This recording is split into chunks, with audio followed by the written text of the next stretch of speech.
Hello, I'm here with Clara Williams. I am Margot Shaw, editor-in-chief of Flower. Clara, on the other hand, is the brains and the visionary behind Clara Williams Company. One of the things that is so unique and exceptional about your line, your company, is this style mixology. Would you walk us through a little bit about the genesis of that, and then why that's so important to you, and why you think it's made the line so successful? And I think the versatility that I've landed on in this particular product line is something that I didn't anticipate coming up with. I didn't search for it, but when I found it, it made so much sense to me. So the idea of changing things in and out and dressing the part and having it be really easy and working with my some would call it a fickle sense of fashion. I love to be, sort of timely, but also classic at the same time. It really just works. I just want to comment that I am wearing one of Clara's beautiful necklaces with one of her interesting centerpieces, and this is how they attach. And then my mother of pearl earrings that to me look like snowflakes. So I'm sort of Christmassy, wintry right now in my color scheme. And then I have this great gunmetal gray chain link bracelet, which you can, for me, it's great because I can just take it off and put it back on. Can you see this? And it's magnetized. My favorite thing to gussy up with is my Clara Williams pearls, but they're joined in the center with a beautiful dove gray silk centerpiece like this one. And I get so many compliments. When you talk about the versatility and the beauty and the uniqueness, I think one of the things that's so important about what you're doing is you're giving women the opportunity to really reflect and represent who they are. Right. They get to take part in the design process, which I think is really important. And you never see yourself coming and going. The pieces are identifiable, but they're really special to you or to the woman that's wearing them. I think that's so important and so special because now, we can get anything from anywhere.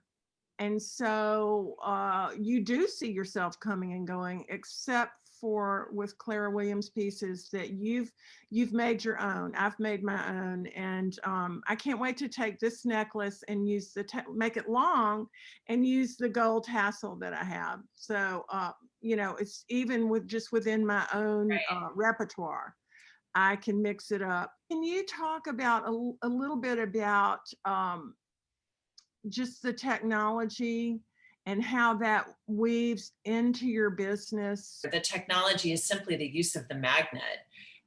The magnet affords, independence and this great ability to change out the product. You can see I've got on a couple pieces here. Oh, I love that. This and that's from your travels, right? I'm guessing. Yeah, so this particular piece is a Kundan work of art from India that we have set with 18 karat gold and hand carved mother of pearl. And it is married with a very high tech piece of jewelry, which is this beautifully braided 18 karat gold necklace called the Aspen necklace. And that is a mix of incredibly fine 18 karat wires and the 18 karat yellow gold accent pieces. So, you could take this and then just quickly change it out for something like this, which is one of our Tibetan treasures, and it's a totally different look. Yeah. Which is really fun. But that's technology, working to our benefit to give us different looks at different moments. And I like the Aspen necklace by itself. I think it's just a cool, informal, almost industrial look. Does that make sense? Yeah. With all that wire. Yeah, and it's very today. you know, as we're living in this COVID environment of the Mhm. casualization of America and the world. Um, and I think it, I think it marries very well with dressing up and dressing down. Yes, I have on my pajama bottoms, but you can't tell. Oh, Um, but no, I think it's so important to be practical right now. And that leads me to ask you a little bit about how things have shifted, if at all, any pivots in the business practices since COVID.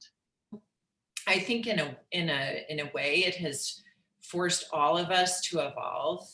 I also believe that it has given me an opportunity to be very creative, to have the luxury of time to slow down and to find other needs. We were laughing that, I mean, who knew that the next piece of jewelry would be masks? Well, we had the talent, we had the time, we thought everybody would want a reversible mask. So we've got our own Clara Williams reversible masks. We've just come out with a line of reversible paper placemats. And this was born out of having lots of family time. You know, my daughter came home from college, my husband was home from the office. And I love real linens, but to cook 3 meals a day and to also have to iron the linens was Mm-mm. a lot. So this enabled us to have a beautiful table, but then also have the fun of, you know, a reversible concept, but Well, the also mixology. easy. And so are those on the website? We have just put them on the website. Okay. Yeah. Because I do like that whole nod to, I mean, we still want to have style. We still want to be surrounded by beauty, but we don't, I can't, I mean, who's got time to hang over an ironing board? It's a gift to sit down at a beautifully decorated table. Mhm. And I think it makes everybody feel good to be, you know, well dressed with their jewelry and their accessories, but then also to have their table well dressed. I agree. It's all part of beauty. So that leads me to want to ask you or talk to you a little bit about the heirloom nature of your pieces because they're chic and they're fresh and innovative, but there's a timelessness as well. Well, That thank I you. don't know if that's intentional, but that's my read. Well, I think the heirloom nature is an interesting sort of subject because there's inherent value in passing these pieces on to the next generation or having the fun of trading out pieces. You Mhm. know, a mother and daughter can say, well, I really like that centerpiece, Mhm. or I really love those earrings and those drops. And Mhm. you can make things more traditional, you can make things more modern, more edgy. And so, from a versatility perspective, they really do translate to different generations and different senses of style. On another note, we also will work with you or the customer to take old pieces that are actual heirlooms from your great grandmother or Mhm. someone. For example, pins. They are not very current, but Mhm. they could be beautiful centerpieces. So Mhm. we can modify the pins to, say, for example, take an Art Deco pin and put it with a black leather necklace. It looks very stylish. Mhm. It's a nice way to get something out of the jewelry box, to have it be worn, and then to carry your loved one with you. Of Yeah, and it's a conversation piece. I mean, I want to pick your brain just a little bit more. Is that okay? course. Do you have a favorite piece for you that Mm. your go-to that you don't even think about it, you're going out, you want to put on something special that you love, that you feel like you, what do you grab? I have two pieces. One is This is actually brand new to the collection, but I designed this with the idea of really just being able to grab it and go. And this is a carved rock crystal. It's a teardrop cabochon, so it's flat on the back, and it has the hand cut mother of pearl on the back side. But it is, because it's neutral, it is timeless. And, you know, whether you wear it with an 18 karat gold necklace or you put it with something that has a lot of pizzazz, like this turquoise piece, the mother of pearl behind the rock crystal catches the light, and it's beguiling. So I think of this as a really great neutral, and just an easy go-to.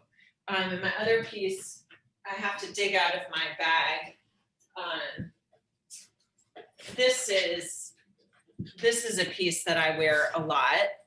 There's a little part of me that is superstitious, and I like to ward off evil spirits.